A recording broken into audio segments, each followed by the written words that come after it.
Bonjour, vous écoutez Question Massage, le format express du podcast de Karananda. En moins de 7 minutes, en format interview pour un échange vivant et concret, obtenez des réponses à vos questions sur le métier, les formations massage. N'hésitez pas à poster vos questions en commentaire, peut-être que la prochaine réponse express sera pour vous. Bienvenue pour cette exploration du monde parfois un peu flou de la formation en massage bien-être en France. Oui, un secteur en plein développement. Exactement. On s'est basé sur des infos de la Fédération française de massage bien-être, la FFMBE, mais aussi d'un centre de formation, Kerananda, et de France Travail. Des sources assez complémentaires, oui. L'idée, c'est de voir comment on devient masseur bien-être aujourd'hui, le rôle de cette fédération, et puis les questions de reconnaissance, de financement. Mhm. Il y a un truc qui frappe tout de suite, c'est un métier qui attire, mais la reconnaissance, le parcours officiel, on va dire, c'est pas toujours clair, même pour les conseillers emploi parfois. Alors comment on s'y retrouve? C'est toute la question. Commençons par la base alors, la FFMBE, créée vers 2004-2005. C'est quoi son rôle fondamental? Sa mission première, c'est vraiment de structurer et de professionnaliser ce secteur. Au début, c'était peut-être plus militant, on va dire. Ah oui, contre qui? Enfin, pas contre, mais disons, pour délimiter le terrain par rapport aux kinésithérapeutes. Puis, l'accent a été mis sur la promotion des bienfaits du massage, sur la qualité, la déontologie. D'accord. Et c'est cette action collective qui vise une meilleure reconnaissance juridique, sociétale. Pour les membres, on parle d'environ 1500 praticiens et 35 centres de formation agréés fin 2024. Ça offre des avantages concrets. Comme quoi par exemple? Mais l'assurance pro, par exemple.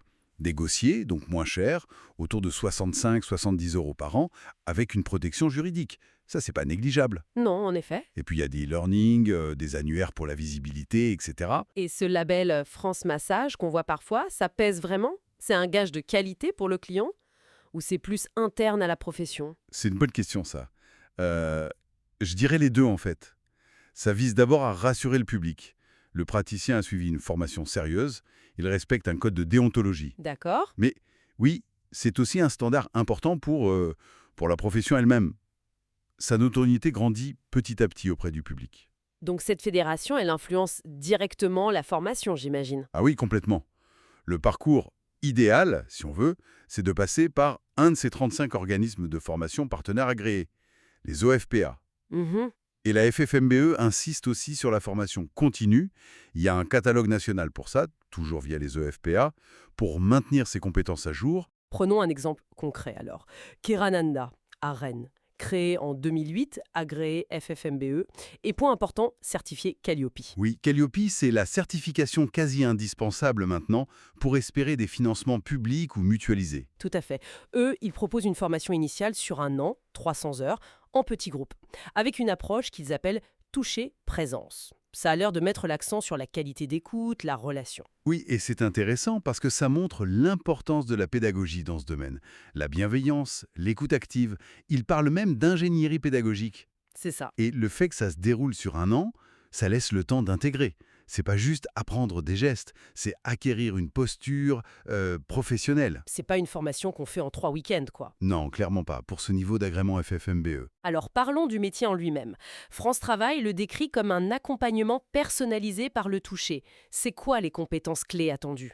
Bon, évidemment, il y a la maîtrise des techniques de toucher, savoir adapter la séance à la personne. Mais pas seulement.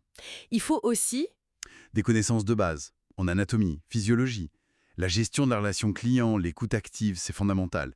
Et puis la rigueur, la gestion de son activité. France Travail mentionne d'ailleurs un seuil souhaitable de 200 heures de formation et 100 heures de pratique supervisée. D'accord. Et là, on arrive à un point crucial. Crucial. La fiche métier D1222 de France Travail. Exactement. Ça, c'est une avancée majeure pour la reconnaissance officielle du métier. Elle dit quoi cette fiche? Elle décrit le métier, les compétences requises, les conditions d'accès. Et elle donne des chiffres intéressants. Début 2025, par exemple, 140 offres d'emploi pour 470 demandeurs. Ah oui, donc il y a de la demande que t'es employeur. Oui, une tension assez forte, une difficulté de recrutement élevée même. Et côté salaire, pour 80% des offres, le médian brut mensuel était entre 1802 euros et 2064 euros. Souvent CDI d'ailleurs, à 85%. Donc le métier est défini, recherché, avec des conditions plutôt correctes. Où est le problème alors? Pourquoi cette impression de flou? Ben voilà, on y est. Le problème, le vrai nœud, c'est que cette fiche D1222, elle existe, elle est officielle, mais sur le terrain, Elle n'est pas connue. très peu. Beaucoup de conseillers France Travail, et donc les candidats eux-mêmes, ne la connaissent pas ou mal. Du coup, on oriente parfois les gens vers des formations d'esthétique, par exemple. Ce qui n'a rien à voir. Rien à voir avec le massage bien-être spécifique. Et surtout, cette fiche D1222, c'est la clé pour monter un dossier de financement pour une formation spécifique au massage bien-être. Si on ne la connaît pas, On ne peut pas argumenter sa demande correctement. C'est fou quand même cet écart entre l'outil officiel et son utilisation réelle. tout à fait, c'est sans doute un des plus gros freins aujourd'hui, le manque de diffusion de cette information essentielle. Bon, alors si on essaye de synthétiser tout ça, qu'est-ce qu'on retient? Bah, que pour assurer la qualité de sa formation et sa reconnaissance professionnelle future, choisir un organisme agréé FFMBE, comme Kerananda, c'est vraiment la voie royale. Ça donne accès au label France Massage.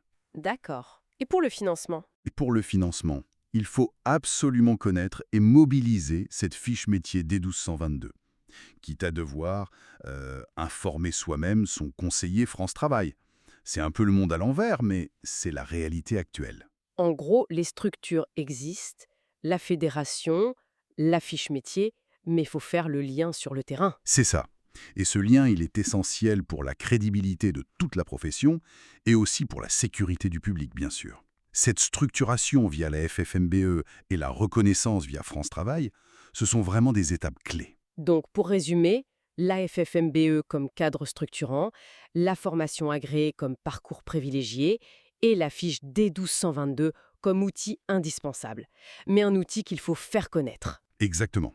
Et ça ouvre une réflexion, je trouve, pour l'avenir. Oui, Maintenant que ces bases, formation, reconnaissance, se consolident, comment est-ce que le massage bien-être va s'intégrer plus largement? On le voit de plus en plus poindre dans le bien-être en entreprise, parfois en complément de parcours de soins. Quelle sera la place de ces praticiens demain, aux côtés d'autres professionnels de la santé, du bien-être? c'est une excellente question pour ouvrir les perspectives. Voilà qui conclut notre analyse approfondie d'aujourd'hui. Merci d'avoir écouté Question Massage, le format express du podcast de Karelanda. Pour aller plus loin, découvrez mes épisodes longs, 30 à 45 minutes, où je vous partage connaissances, astuces et expériences. Vous pouvez bien sûr aussi me suivre sur les réseaux sociaux et si l'épisode vous a plu, vous abonner, le partager. Je compte sur vous pour m'indiquer en commentaire vos questions pour inspirer le prochain épisode de Question Massage, 7 minutes chrono pour faire le point. À très vite!